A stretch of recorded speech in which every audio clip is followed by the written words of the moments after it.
నమస్తే. ఆంధ్రప్రదేశ్ పురపాలక శాఖ మంత్రి ఆదిమూలపు సురేష్ ఆయనపై కలెక్టర్‌కు ఓ వ్యక్తి ఫిర్యాదు చేశారు.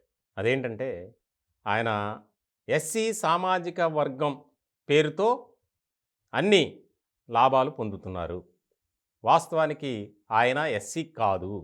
బీసీసీ క్రిస్టియన్ అయినప్పటికీ కూడా సర్టిఫికెట్‌ల్లో గానీ, డాక్యుమెంట్స్‌లో తారుమారు చేసి ఆ విధంగా ప్రభుత్వాన్ని మోసం చేస్తున్నాడు ఆదిమూలపు సురేష్ అని కంప్లెయింట్ ఇచ్చారు.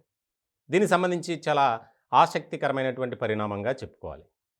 ఎందుకనంటే ఆయన నియోజకవర్గాన్ని ముఖ్యంగా రిజర్వ్డ్ నియోజకవర్గంలో పోటీ చేయడానికి అనర్హుడు అని చెప్పి ఆయన ఫిర్యాదు చేశారు. దీనికి సంబంధించి వివరాలు గనుక ఒకసారి మనం చూస్తే మార్కాపురం ఆ ప్రాంతానికి చెందినటువంటి ఇమ్మాన్యుయల్ అనే వ్యక్తి ఈ ఫిర్యాదు చేశారు. ముఖ్యంగా కలెక్టర్‌కు ఫిర్యాదు చేశారు. ఆదిమూలపు సురేష్ తల్లిదండ్రులు ఎవరైతే ఉన్నారో జార్జి తెరీసమ్మ ఇద్దరు ప్రభుత్వ పాఠశాలలో ఉపాధ్యాయులుగా పనిచేసి రిటైర్డ్ అయ్యారు. అయిన తర్వాత 1984లో కర్నూలులో క్రిస్టియన్ మైనారిటీ కాలేజీ ఏర్పాటు చేయటానికి క్రిస్టియన్ కోటాలో అంటే బీసీసీ కోటాలో వారు అనుమతి పొందారు. వీరు కూడా బీసీసీకి చెందినవారు.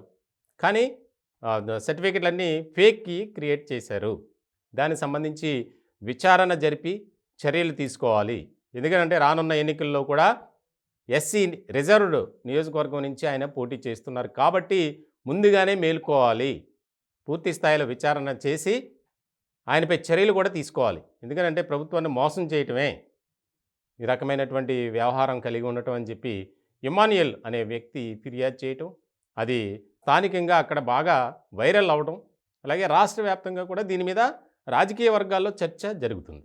వాస్తవానికి ఏ సామాజిక వర్గం అయితే అది దాన్ని చెప్పుకోవాలి. కానీ ఇక్కడ ఆయన ఆ విషయాన్ని దాచిపెట్టి ఫేక్ డాక్యుమెంట్స్ క్రియేట్ చేయించుకొని ఎస్సీ సామాజిక వర్గానికి సంబంధించిన వాడిగా ఆయన చలామణి అవుతున్నారు.